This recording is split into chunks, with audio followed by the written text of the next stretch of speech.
yang menuduh, dia yang memfitnah, kemudian dia minta maaf, dia minta RJ. Atas 5 tahun, ya. Kemudian dia juga sudah termasuk orang yang dulu sangat garang. Kita membuktikan di peradilan. Ayo kita bertarung dengan secara intelek. Yang ketiga. Enggak sama Rasman. That's the Rasman premi of law. Ya, ada sampai persidangan. Jadi kalau saya mau katakan begini ya. Iya. Saya mau katakan standingnya nggak ada dia. Kalau Ini kalian jelas, sudah tidak lemah, pernah menyebut nama angkat saudara. bendera Saudara putih, sebut nyerah nama kepada saya. Pak Jokowi. Baik. Anak boleh diinterupsi pemirsa, saya mau ke Bung Roy. Bung Roy, Anda melihatnya... Bukan ke saya tadi. Oh iya, Bang Kofinudin. Ya, silakan tadi, dilanjutkan. Ya, baik, statement itu memiliki nilai kebenaran manakala bisa diuji ada parameter dan konsisten hasilnya. Saya menyatakan SOP yang diberlakukan akan seperti Solo jika nantinya itu dikabulkan. Itu karena begini. Restoratif justice itu ada 2 syarat setidaknya, syarat subjektif dan syarat objektif.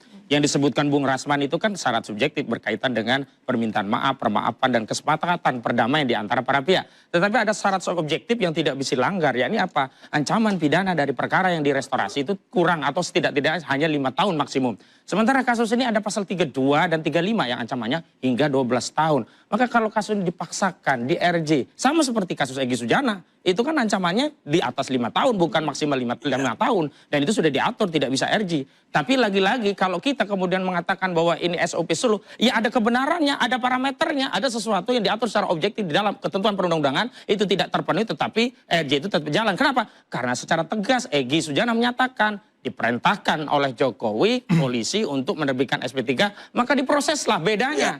Kalau dulu itu ke Jokowi dulu baru memohon RJ, kalau hari ini permohonan RJ dulu baru diundang Jokowi ke Solo. Itu satu soal. Yang kedua, saya pikir setiap orang itu punya hak untuk membela klien dengan pertimbangan hukum apapun. Sepanjang hak-hak itu diatur dan dijamin. Kalau kita mau mengajukan ahli, ya nggak ada masalah berapapun. Apalagi ahli kita masih jauh lebih sedikit ketimbang ahli yang dihadirkan oleh penyidik untuk menguatkan unsur-unsur pidana sebagaimana yang sudah dilakukan penyidikan. Dan hari ini kalau persoalannya memang masih P19, apalagi berarti kan barang itu masih mentah. Dan kalau barang itu masih mentah, ya masih mungkin untuk bolak-balik sampai menunggu besok tunggu hari raya kuda begitu atau hari raya kucing gitu, lebaran kucing gitu. Jadi saya pikir beginilah.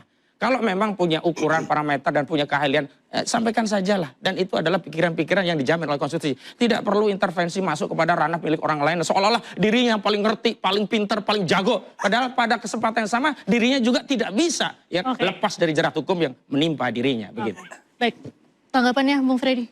Ya, gini, tadi Bang Rasman udah menyampaikan, kalau Pak Jokowi itu sejak awal, dia itu hanya konsisten. Ya, tidak ada pengen mengatakan akan memenjarakan siapapun itu seorang. Tapi yang dilakukan Pak Jokowi itu cuma satu.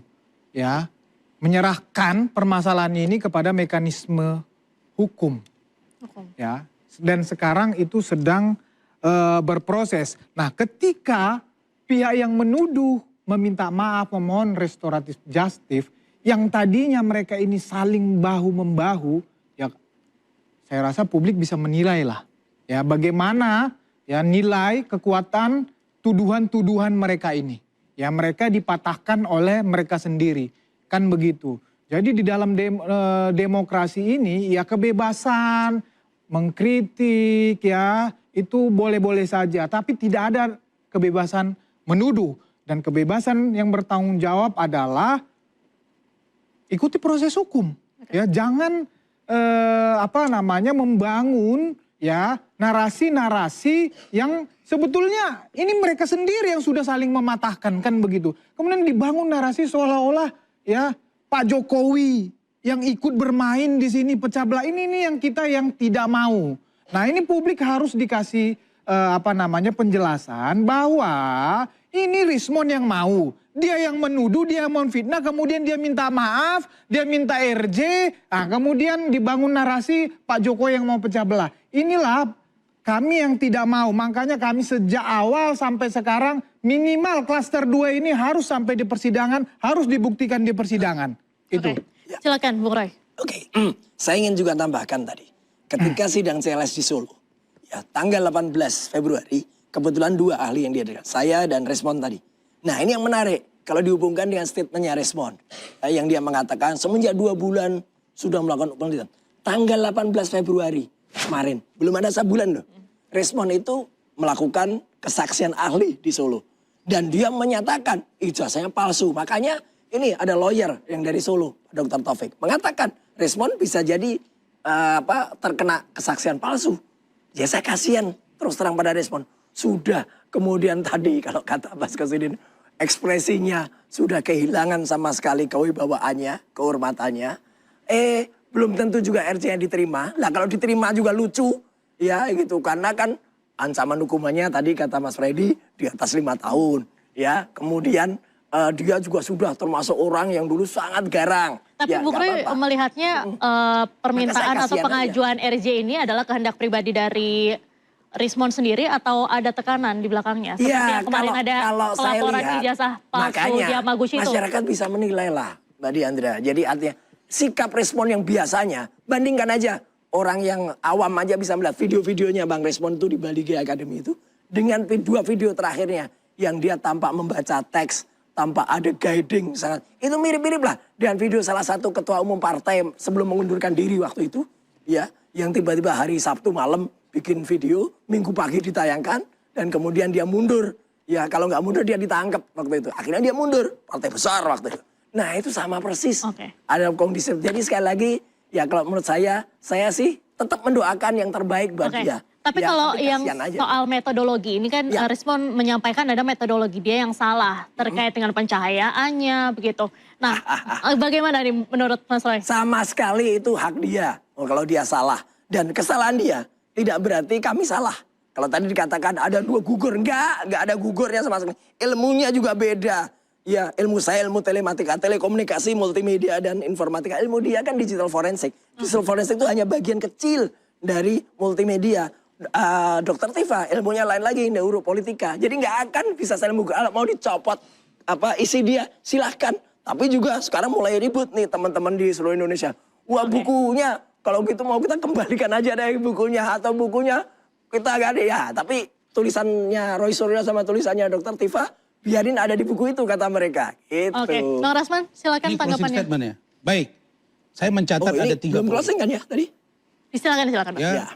Pertama, saya mendengar dari pernyataan saudara Ahmad Khozinuddin bahwa seolah-olah Pak Jokowi mengundang. Itu bahasa dia tadi ya. Padahal kita sudah konfirmasi.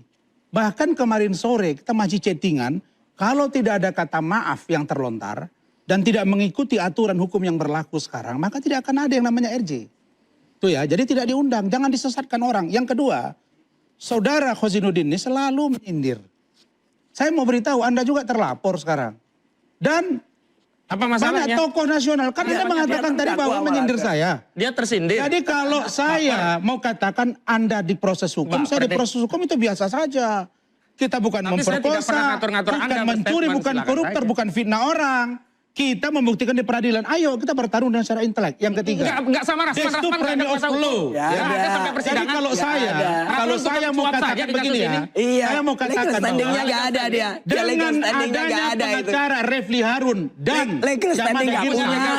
Kelihatan bahwa mereka ini mulai dengar ya. Mulai tertib. Kenapa tertib? Karena sejatinya seorang Khozinuddin ini bukan lawyer untuk dipersiapkan di pengadilan, tapi non litigasi. Tuh, nuduh lagi. Saya masih dengar tadi pernyataan itu tadi pagi saya masih dengar. Bukan lawyer, Jadi saya bahkan mau dia katakan tidak bahwa punya wewenang untuk dipersidangan. Iya, Anda ngomong dicabut. ini saya mau katakan bahwa orang apa ini? kalau kalian sudah tidak pernah lemah, menyebut nama angkat bendera saudara putih, sebut nyerah nama kepada saya. Pak Jokowi. Baik, terima Itu kasih. poin pentingnya. Baik, terima Kalau kasih, masalah Bang diterima atau tidak restoratif justice, silakan. Orang nggak punya legal standing. Legal standing. Baik, terima kasih Bung Rasman sudah kita dapatkan poinnya. Malu-malu minta maaf. Baik, terima kasih Bung Rasman. Ya, Saya terakhir mau ke Bung Roy. Bung Roy, saya mau tanya apa pesan yang ingin Anda sampaikan, pesan batin untuk Rismond sekarang kan sudah pecah dari RRT, sekarang tinggal RT aja. Apa Pesan pesannya? batin saya ya semoga dia nyaman, ya dia berbahagia dengan keluarganya karena mungkin sudah berarti yang terbaik. Tapi kalau kasus ijazah ini memang pesan saya kira ini pesan untuk seluruh dunia. Ya gitu. Gimana Rismond itu bisa kemudian arti awang Israel dan Amerika saja mungkin nggak selesai ya perangnya kalau ijazahnya Jokowi itu nggak ditunjukkan. Mereka bilang kalau ijazah Jokowi tunjukkan mungkin mereka selesai perangnya. Itu. Oke, baik. Terima kasih Bapak-Bapak Dan semuanya saya pemirsa. pesan untuk Joko Widodo, akhirilah karena Anda yang memulai polemik ini dan membuat segenap anak bangsa pecah Oke. belah. Iya. Anda mantan presiden tapi tidak bernilai presiden jika Anda terus-teruskan ini. Baik, terima kasih Bung Khozinuddin.